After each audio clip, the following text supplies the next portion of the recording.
ten pocit posledného školského zvonenia. Konečne je leto, hranie a samozrejme gambling.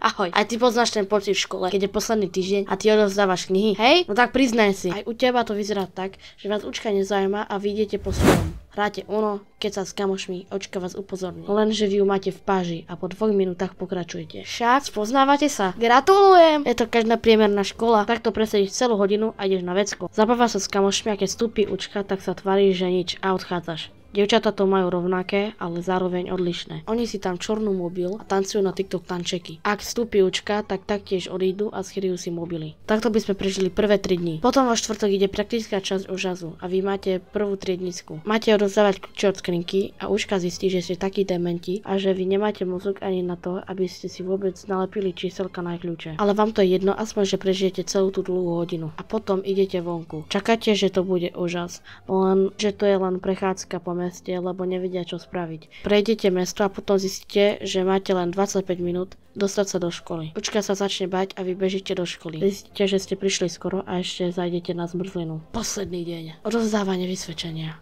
Ale ojojoj, bolo by to také jednoduché? No samozrejme, že nie. Najprv si vypočujete 30 minút riaditeľa a žiakov, ktorí sú lepší ako vy, lebo vyhrali nejaké ocenenia. Potom asi 40 žiakov odpadne a idú domov.